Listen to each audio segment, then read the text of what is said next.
Hello friend, good morning. સ્વાગત છે એક મસ્ત મજાના વ્લોગમાં. શું કરો છો બધા મજામાં?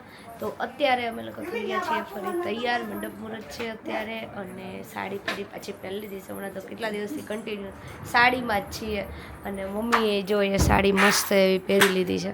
મમ્મીની આ સાડી મને બહુ ગમે છે અને મસ્ત લાગે છે મમ્મી. અને મામી જો અહીંયા તૈયાર થઈ ગયા છે પાર્લરમાં. બહુ મસ્ત તૈયાર કર્યા છો, એકદમ નેચરલ અને બહુ સરસ લાગો છો. હા એટલે તો કહું બધાને બહુ સરસ એવા તૈયાર થઈ ગયા છે પાર્લરમાં. હવે નીચે જઈએ નાસ્તા પાણી કરવા. તો ચાલો જઈએ. તો અત્યારે જો ગણેશ સ્થાપના હોય, અત્યારે ગણેશ સ્થાપનાનું મંડપ મુહૂર્તનું ચાલે છે વિધિ. પણ અહીંયા છે ને ગોપાલલાલના જય ગોપાલના પંથ પાડે છે એટલે ગોપાલલાલની સ્થાપના થાય છે. તો યમનાષ્ટક બોલે છે બધાય અને અમે લોકો બહાર બેઠા છે કેમ કે અંદર ફૂલ થઈ ગઈ છે એટલા માટે. ગરમીમાં જો બધાય પાછા અંદર રૂમમાં આવીને બેસી ગયા છે અને લીધો જ ખરા. કેટલો વિડીયો લીધો? અરે મમ્મીએ લીધો ને. નારે ના બધાય હતા, એકલા એકલા નહોતી કરતી. અને જો ફોટા શેર થાય છે અને કામ થાય છે. તો અત્યારે જો ગણેશ સ્થાપનાએ અમે બેઠા છીએ આપણે થોડુંક ધ્યાન રાખવા માટે, કેમ કે આ લોકોને છે ને ગણેશ સ્થાપનાની જગ્યાએ આ રીતે ગોપાલલાલની ચિત્ર જે મૂકે અને એની સ્થાપના કરે છે. મારાડિયા છે આ લોકો એટલા માટે. અને આ બંને છોકરાઓ છે ને લગ્નમાં આવ્યા છે પણ ફોન જ વાપર કરે છે. હર્ષ, તાર મોઢું બતાવી દો જો. અને ચશ્મા નંબર નથી ને તો ચશ્મા પહેર કરે છે જો. આ છોકરો એ જ છે. હા, તો જો આ રીતે બધા બેઠા છે અને હું, મમ્મી, મામી, માસી ને અમે લોકો અહીંયા બેઠા છે. તો અહીંયા જો પીઠી રસમ ચાલે છે અને પીઠીમાં બધાએ રામા કલરની થીમ રાખી છે. તો બધા તમને રામા કલરના કપડાં પહેરેલા દેખાશે.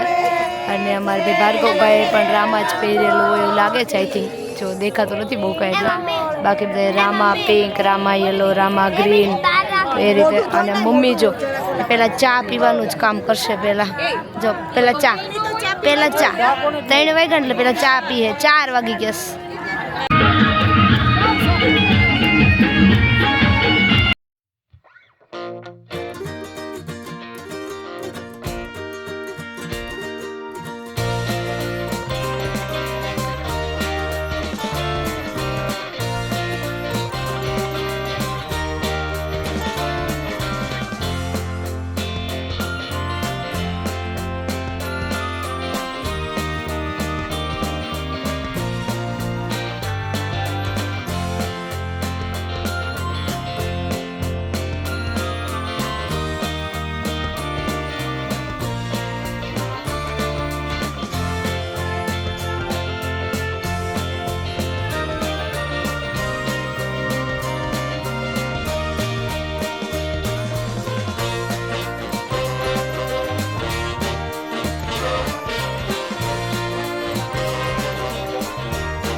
6-6:30 વાગે ઘરે આવી ગયા પણ એટલી ઊંઘ આવતી હતી ને એટલા માટે ઘડી સૂઈ જવું પડ્યું. તો કલાક બધા સૂઈ ગયા. સૂઈને ઉઠ્યા એટલે કે હવે થોડીક ભૂખ લાગી છે.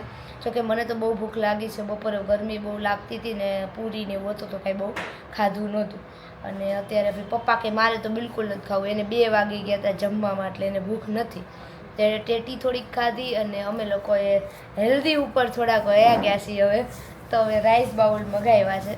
સાથે આપણે જો ધીમે ધીમે હવે કામની શરૂઆત કરી દઈએ. તો ઠેલો જો કપડાં બહાર કાઢવાના છે. અહીંયા ઢગલો હતો એ બહાર મૂકી દીધો વોશિંગ મશીનમાં અને રાઈસ બાઉલ મગાવી લીધું છે. તો આ કોનું છે? ગુડ બાઉલવાળાનું છે ને. ગુડ બાઉલવાળાનું રાઈસ બાઉલ છે. તો 2 રાઈસ બાઉલ છે. ચેન્જ કરી નાખ્યું. ના આ લોકોએ આપણી માટે લેટર લખ્યો છે. હા. A little effort, a little love, a lot of heart. Hope you feel good having this we felt making for you. Enjoy it. A 5-star rating should long way for us. હા, 5 star. અને સાથે જો ક્રોકરીઝ આવીશ. હા, બહુ સરસ આ વખતે આપ્યું છે. આમાં બીજું શું છે? ટીશ્યુ છે અને ચમચી છે અને 2 બાઉલ છે. રસ્ટ વાળો અંદર રાખો ને. આ પેલા ફલાફલ છે ને, મુગલાઈ ફરાળ. મુગલાઈ ફલાફલ, અને આ છે રોસ્ટ વેજીટેબલ. અને જો ચાલો બધા ખાવા માટે ભૂખ લાગી છે. પપ્પા તમે ટેસ્ટ કરશો ને? ચમચી ખાઈશ તો ખાઈશ તો નહીં, થોડુંક. ખાવાની ઈચ્છા નથી આ. હા, પપ્પાને તો બિલકુલ ઈચ્છા નથી, એટલે પછી બાઉલ મગાવ્યું, નકર કંઈક બીજું મગાવ્યું. તો આજે સાંજે હવે ફ્રી હું થઈશું, કેમ કે સવારની એટલી દોડાદોડી હતી, બાજુમાં લગ્ન હતા તો ત્યાં જમવા જવાનું હતું, અને અત્યારે બધા કે હમણાં બહુ દિવસથી નકરું બહારનું ખાઈએ છીએ, બહાર મતલબ લગ્નનું ખાઈએ છીએ, બધું ભેગું થયું છે. તો આજે ચા ને ભાખરી ખાવી છે, બીજું કાંઈ ખાવું નથી. તો અત્યારે ચા ભાખરીનો પ્રોગ્રામ છે, અને આજે હું જો કેવડું મોટું ભટ્ટું લઈ આવીશ, મારા મોઢા પર થાય મોટું આવડું મોટું ભટ્ટું લઈ આવી છું. એકવાર શાક બનશે ને એકવાર ઓળો બનશે, બહુ જાજુ છે. સાથે ઘણું બધું શાક લઈ આવી છું, છાશ, દૂધ, લિક્વિડ ને એવું ભરાઈ આવી. આ 6 વાગ્યા પછી એ કામ કર્યું, સવારે બધું કપડાનું ને એ બધું કામ કર્યું, એટલે આજે આખો દી ફૂલ બીજી જ ગયો. કેમેરો હાથમાં લેવાનો ટાઈમ ના રહ્યો. અને અત્યારે મને યાદ આવ્યું તો મેં ચલો આજે થોડુંક તમારી સાથે અત્યારે શેર કરી દઈએ. ભાખરી બને છે મસ્ત મજાની, પછી ચા બનાવશું, દૂધને એવું લાવી છું, અને પછી આપણે જમવા બેસું, કેમ કે કેવલભાઈ 8:30 વાગે કે એમાં આવવાના છે. 8 વાગે પેપર કમ્પ્લીટ થાય પછી આવશે.